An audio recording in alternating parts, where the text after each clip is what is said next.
Et on en arrive donc à nos 3 mots des JO d'Antoine. Les vraies voix Sud Radio. Votre premier mot, mon cher Antoine. Antoine Griezmann, ou plutôt Monsieur Gio, le footballeur français est présent à Paris pour assister aux épreuves de rugby à 7, de natation, d'escrime, de gymnastique ou encore d'équitation.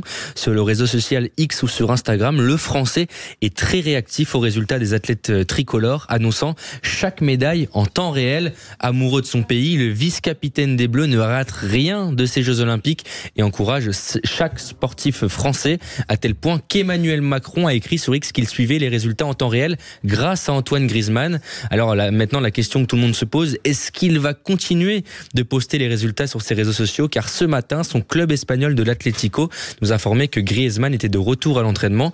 Mais c'est vrai qu'il a fait un petit peu le buzz à suivre les Français, à donner beaucoup de force, même à des sportifs moins connus. Mais est-ce que vous pensez que c'est lui ou c'est un community manager? Eh oui, sa femme, Erika, notamment, a publié une vidéo sur Instagram où elle le filme. Il est déjà prêt, il avait déjà programmé le tweet. Donc il le fait vraiment. Il le fait vraiment, il est devant la télé ou des fois sur les épreuves. Et Marie-Claire, vous l'avez croisé? Ah oui, je l'ai croisé, je confirme, en sortie de piscine. Vous avez fait un selfie? Non, il était très occupé avec plein de fans, donc je ne l'ai pas dérangé, mais il était heureux d'être là, visiblement. Il avait assisté, comme moi, à la victoire de Léon Marchand, et donc c'était un peu l'euphorie autour de l'aréna. Il aurait peut-être aimé les faire. On a le sentiment quand même qu'il aurait bien aimé être sur la pelouse. C'est une ambiance tout à fait particulière, les Jeux Olympiques.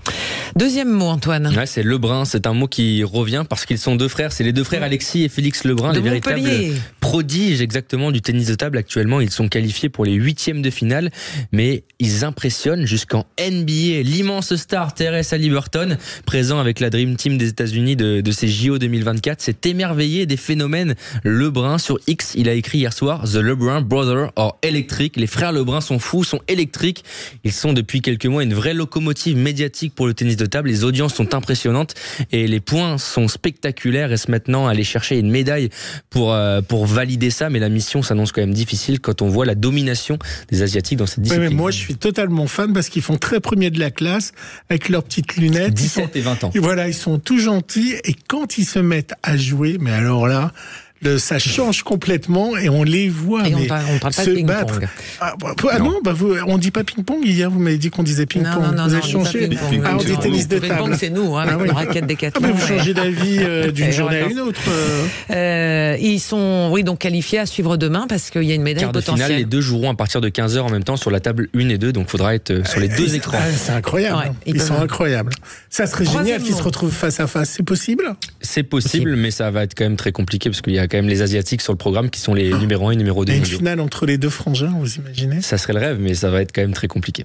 Troisième mot. Sifflet. Après la polémique du chant raciste contre les joueurs de l'équipe de France, les athlètes argentins subissent de nombreux sifflets sur les différentes épreuves depuis le début des JO. Chaque passage sur scène d'athlètes de la délégation argentine déclenche des huées et sifflets plus ou moins appuyés. Les athlètes argentins ne semblent pas pour l'heure affectés par cette ambiance hostile du public français, mais beaucoup n'ont pas compris la raison. On rappelle qu'il y a 2 semaines, le milieu de terrain argentin Enzo Fernandez avait mis une vidéo avec un chant raciste moquant les origines africaines de certains joueurs français. Ouais. Et ça avait fait effectivement déclencher une enquête interne à la FIFA et sans doute des sanctions, si je ne m'abuse, mon cher Antoine. Exactement, et ça avait commencé avec le rugby à 7 où l'équipe d'Argentine avait été sifflée, notamment premier match face au Kenya et ensuite face à l'équipe de France. Mais maintenant, c'est vrai que sur chaque site olympique, à chaque fois qu'un Argentin est présent, une petite huée. Affaire à suivre. Bon, voilà.